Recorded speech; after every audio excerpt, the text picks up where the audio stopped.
آدم کے بیٹے اگر تو زمین برابر گناہ لے کے آئے، یہ اللہ تعالیٰ فرما رہا ہے بھائی حدیث قدسی، زمین برابر گناہ لے کے آئے، پوری زمین بھری ہوئی ہے لیکن اس میں صرف ایک گناہ نہیں،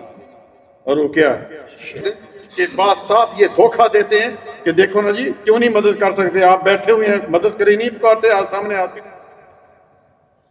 اس سے آپ مدد نہیں دیتے۔ ابو ہریرہ رضی اللہ تعالیٰ عنہ اس حدیث کے راوی ہیں، رسول اللہ صلی اللہ علیہ وسلم نے تین بار اس جملے کو دہرایا، الا انبئکم باکبر الکبائر، الا انبئکم باکبر الکبائر، الا انبئکم باکبر الکبائر۔ کیا بسم اللہ الرحمن الرحیم، الحمد للہ وحدہ والصلاة والسلام علی من لا نبی بعدہ، اما بعد۔ پیارے بھائیو، دنیا میں سب سے بڑا گناہ، عظیم گناہ اور ایسا گناہ کہ اگر اس پر موت آ جائے، معافی نہیں مانگی، استغفار نہیں کیا، ہمیشہ کے لیے اس کا ٹھکانہ جہنم ہے۔ خواہ وہ مسلمان ہو، تہجد گزار ہو، حج کیے ہوئے ہو، عمرے کیے ہوئے ہو، پوری زندگی سجدے میں پڑا ہو، اگر اس گناہ پر فوت ہو جائے ہمیشہ کے لیے اس کا جہنم ہے، اور وہ شرک۔ سورۃ لقمان آیت نمبر 13، دیکھیے لقمان علیہ السلام اپنے بچے، اپنے بیٹے کو واعظ و نصیحت کرتی ہوئے فرما رہے ہیں کہ یا بنیا لا تشرک باللہ ان الشرک لظلم عظیم، اے میرے بچے اللہ تعالیٰ کے ساتھ کسی کو شریک نہ ٹھہرانا، بے شک شرک ایک بہت بڑا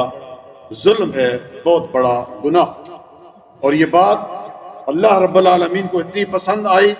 رہتی دنیا تک اس کو قرآن بنا دیا۔ کبھی ہم نے بھی اپنی اولاد سے پوچھا ہے بھائی شرک کیا ہے؟ یہ شرک سب سے بڑا گناہ ہے۔ دنیاوی تعلیم کے پیچھے بس پڑے ہوئے ہیں، دنیاوی تعلیم بڑا ایم اے کر لے، بی کام کر لے، سب کام کر لے، لیکن سورۃ فاتحہ کا ترجمہ نہیں آتا، شرک کے بارے نہیں پتا اس کو، قبر میں یہ 3 سوال، پہلا سوال توحید کے بارے میں ہوئے گا نہیں پتا۔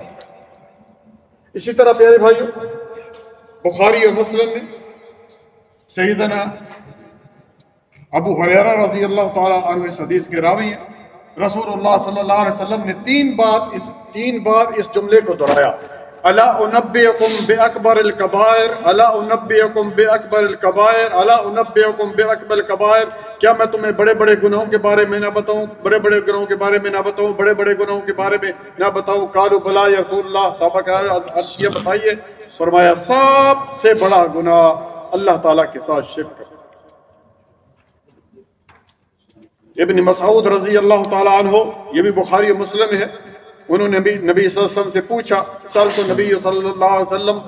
یا رسول اللہ، سب کہیں صلی اللہ علیہ وسلم، 10 نیکیاں مل جائیں گی، 10 گناہ معاف ہو جائیں گے، 10 درجات بلند ہوں گے،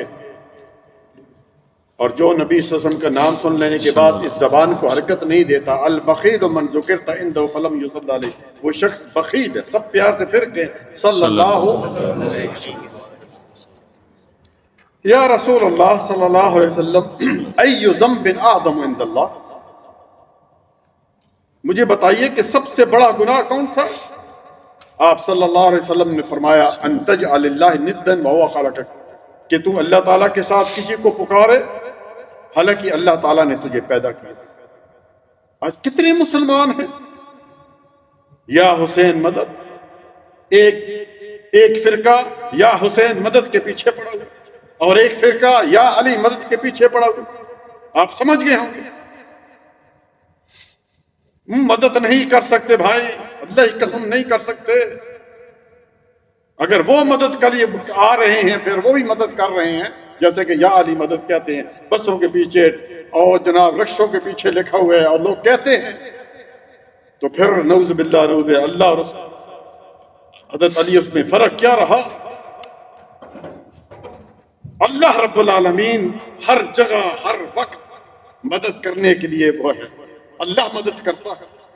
جو اس دنیا میں چلا گیا وہ مدد نہیں کر سکتا۔ اور ایک بات میں یہ بھی آپ کو کلیئر کر دیں، ایک بات ساتھ یہ دھوکہ دیتے ہیں کہ دیکھو نا جی کیوں نہیں مدد کر سکتے، آپ بیٹھے ہوئے ہیں مدد کری نہیں پکارتے، آج سامنے آتے اس سے آپ مدد نہیں دیتے، کوئی ایکسیڈنٹ ہو جائے ڈوب رہے اس کو مدد، یہ ایک سامنے ہے، یہ اس کی مدد جو ہے اللہ تعالیٰ نے حکم دیا وَتَعَاوَنُوا عَلَى الْبِرِّ وَالتَّقْوَى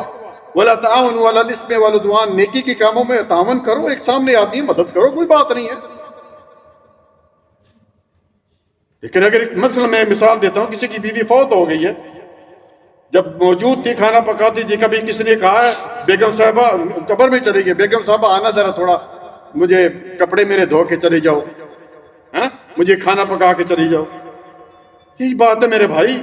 جو اس دنیا سے چلا گیا ہے، کوئی بھی ہو، نبی ہو، ولی ہو، کوئی بھی ہو، وہ مدد نہیں کر سکتا۔ اسی طرح پیارے بھائیو، سیدنا معاذ رضی اللہ تعالیٰ عنہ کو نبی صلی اللہ علیہ وسلم نے چند باتوں کی وصیت کی تھی، ان میں سے سر فہرست بات یہ تھی، یا معاذ لا تشرک باللہ وَإِن قُتِلْتَ أَوْ حُرِقْتَ، اے معاذ اللہ تعالیٰ کے ساتھ کسی کو شریک نہ ٹھہرانا، خواہ تیرے ٹکڑے ٹکڑے کر دیے جائیں، خواہ تیری بوٹی بوٹی کر دی جائے، تجھے جلا کر راکھ کر دیا جائے، اللہ کے ساتھ کسی کو شریک نہ ٹھہرانا۔ سب سے عظیم گناہ ہے بھائی، اور اسی گناہ کو واضح کرنے کے لیے اور توحید بیان کرنے کے لیے اللہ تعالیٰ نے اتنے 1,00,000 سے زیادہ نبیوں کا سلسلہ چلایا، آدم علیہ السلام سے لے کر رسول اللہ صلی اللہ علیہ وسلم تک، اور ہر نبی اپنی قوم میں آ کر ایک ہی بات کہتا رہا۔ سورۃ نحل آیت نمبر 36، وَلَقَدْ بَعَثْنَا فِي كُلِّ أُمَّةٍ رَسُولًا أَنِ اعْبُدُوا اللَّهَ وَاجْتَنِبُوا الطَّاغُوتَ، ہم نے ہر امت میں ایک رسول بھیجا، اس کی یہ دعوت ہے کہ ایک اللہ کی عبادت کرو، اور ہر اس سے طاغوت، یعنی طاغوت کا مطلب کہ ہر وہ چیز جس کی اللہ تعالیٰ کے علاوہ عبادت کی تھی اس کو چھوڑو۔ حدیث قدسی ہے، سند سیدنا انس رضی اللہ تعالیٰ عنہ حدیث کے راوی ہیں، ترمذی کی حسن درجے کی حدیث ہے۔ آخری ٹکڑا اس کا پیش کروں گا۔ نبی صلی اللہ علیہ وسلم فرمایا، قال اللہ تعالیٰ فرماتا ہے، یا ابن آدم لو اتیتنی بقراب الارض الخطایا ثم لقیتنی لا تشرک بی شیئا لاتیتک بقرابها مغفرۃ، کہ آدم کے بیٹے اگر تو زمین برابر گناہ لے کے آئے، یہ اللہ تعالیٰ فرما رہا ہے بھائی حدیث قدسی، زمین برابر گناہ لے کے آئے، پوری زمین بھری ہوئی ہے، لیکن اس میں صرف ایک گناہ نہیں، اور وہ کیا ہے؟ شرک نہیں۔ ہائے انسان، ایک شرک سے نہیں بچ سکا اور اس 6 فٹ کے جسم کو ہمیشہ کے لیے جہنم میں پھینک دیا۔ فَمَنْ كَانَ يَرْجُو لِقَاءَ رَبِّهِ فَلْيَعْمَلْ عَمَلًا صَالِحًا وَلَا يُشْرِكْ بِعِبَادَةِ رَبِّهِ أَحَدًا، سورۃ الکہف کی آخری آیت، کہ اگر کوئی شخص یہ چاہتا ہے کہ اس کی اللہ تعالیٰ سے ملاقات ہو، اور ہم سب یہ چاہتے ہیں، تو 2 کام کر لے۔ پہلا کام فَلْيَعْمَلْ عَمَلًا صَالِحًا، نیک عمال کرے، اور نیک عمال کے لیے شرط 3 شرطیں تقریباً یا اس سے زیادہ بھی ہوں گی، لیکن 3 عام شرط ہے کہ عقیدہ صحیح ہو، اور اس میں اخلاص ہو، ریاکاری نہ ہو، اور سنت کے مطابق ہو، یہ عمل صالح ہے۔ اور دوسری شے ولا یشرک بعبادت ربی، اور اللہ تعالیٰ کے ساتھ کسی کو شریک نہ۔ تو پیارے بھائیوں، شرک سے بچنا ہے، شرک سے بچنا ہے۔ باقی تمام گناہوں کے بارے میں اللہ تعالیٰ نے ہمیں بتا دیا ہے، سورۃ نساء آیت نمبر 48 اور 116، 116 and 48 آیت، ان اللہ لا یغفر ان یشرک بہ ویغفر ما دون ذلک لمن یشاء، اللہ تعالیٰ فرماتا ہے کہ میں شرک کرنے والوں کو کبھی معاف نہیں کروں گا، اس کے علاوہ جتنے گناہ ہوں گے، کتنے گناہ ہیں، میں چاہوں گا معاف کر دوں گا،